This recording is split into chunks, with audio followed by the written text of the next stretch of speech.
রাতের ভোট না দিনের ভোট এ নিয়ে তৎকালীন আওয়ামী লীগ সরকার এবং বিপরীত রাজনৈতিক দলের নেতাকর্মীরা বা নিজের দলের নেতাকর্মীরাও মাঝে মাঝে বলতো বা নির্বাচন কমিশনও বলতো রাতের ভোট আর হবে না।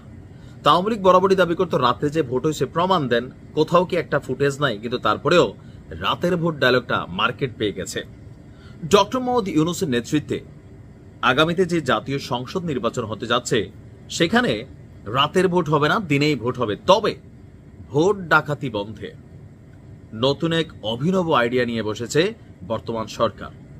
যদি ক্যামেরাগুলো অ্যাক্টিভ থাকে, আমরা যারা একটু উন্নত দেশে বসবাস করি বা বাংলাদেশে এগুলো এখন অ্যাভেলেবেল হয়তো বা আমি কিছু কিছু জায়গায় দেখেছি প্রশাসনের বেলায় এগুলো অ্যাক্টিভ করা হয়েছে, বাট গণহারে করা হয়নি। আগামী জাতীয় নির্বাচন যেন সুষ্ঠু হয় সেখানে বেশ কিছু জিনিস পদক্ষেপ নিচ্ছে বর্তমানে সরকার। এর মধ্যে গুরুত্বপূর্ণ একটা পার্ট হচ্ছে স্বরাষ্ট্র মন্ত্রণালয়ের, যাদের আন্ডারে কাজ করে পুলিশ। নির্বাচনের ঠিক আগ মুহূর্তে আপনার থানার ওসি, আপনার জেলার এসপি এগুলা বদলি হয়ে যাবে লটারির মাধ্যমে সম্ভবত। মানে ঢাকাটা যাবে কুমিল্লা, কুমিল্লাটা যাবে ঢাকা, আবার ঢাকাটা যে কুমিল্লাই যাবে, কুমিল্লাটা যে ঢাকাই যাবে তাও না, এটা বরিশালও যাইতে পারে। তার মানে প্রশাসনকে হাত কইরা ম্যানেজ করা ভোট কেন্দ্রে ভোট চাপাচাপি বা যে সিস্টেমগুলা হয়তো কোনো কোনো রাজনৈতিক দল ভাবছে তাদের জন্য বড় দুঃসংবাদ দিচ্ছে ডক্টর ইউনূসের এই সরকার।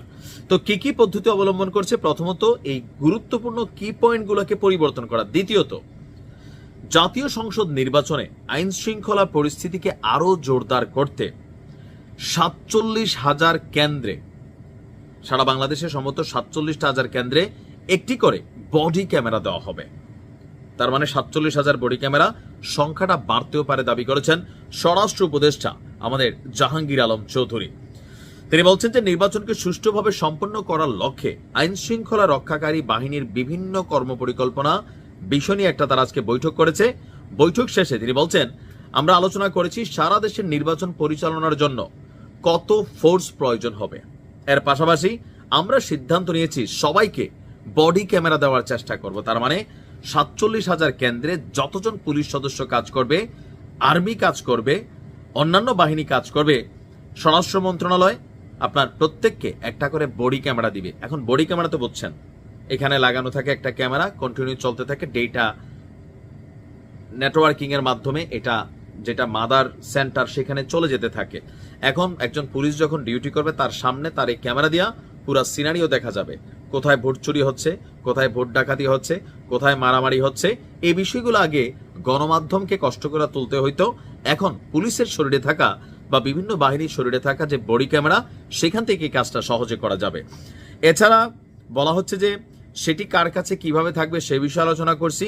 প্রিজাইডিং অফিসাররা যেন কারো বাসায় না থেকে নির্বাচনী কেন্দ্রে থাকতে পারেন সেই ব্যবস্থাও করে দেওয়া হবে, এবং তাদের নিরাপত্তার জন্য আনসার ও পুলিশ সবাই থাকবে।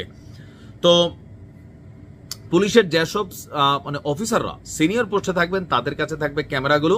সব বাহিনীকে আমরা প্রশিক্ষণের ব্যবস্থা করে দিয়েছি। নির্বাচন কমিশনকে বলেছি তারা যেন পোলিং অফিসার, প্রিজাইডিং অফিসারদের প্রশিক্ষণ দেন। আমাদের বাহিনীর প্রশিক্ষণের পর আমরাও একটু মহড়া দেব যাতে নির্বাচনটি ভালোভাবে সম্পন্ন করা যায়। বুঝতে পারছেন টোটাল হিউজ একটা সেটআপমেন্ট এখানে তৈরি করা হচ্ছে। ইভেন নির্বাচন হওয়ার আগ পর্যন্ত আরো যে বাহিনীগুলো আছে তাদের সাথে প্রধান উপদেষ্টার বেশ কয়েকটা বৈঠক আছে, কারণ ডক্টর ইউনূসের জন্য খুবই বড় একটা চ্যালেঞ্জ, যেহেতু দীর্ঘ একটা লম্বা সময় খুব ভালোভাবে সুষ্ঠু ভোটার উপস্থিতি বা সবকিছু মিলিয়ে আসলে উৎসব মুখর কোনো নির্বাচন হয়নি, মানুষ ভোটও দিতে পারে নাই। তো এবার যেহেতু ভোট দেওয়ার সুযোগ আসছে, সেই ক্ষেত্রে যেন বিশৃঙ্খলও না হয়, নির্বাচনও সুষ্ঠু হয়। মোট কথা ডক্টর ইউনূস বলছিলেন সারা পৃথিবী তাকায় আছে, এটা একটা রেকর্ড করে তিনি যাবেন। তো সেই রেকর্ডটা করার জন্য সর্বোচ্চ চেষ্টা ডক্টর ইউনূস করবে, এটাই বাস্তব। এখন আরো হয়তো অনেক কিছু আসতে পারে। ভালো থাকুন, আমরাও চাই একটা সুষ্ঠু নির্বাচন হোক। আসসালামু আলাইকুম।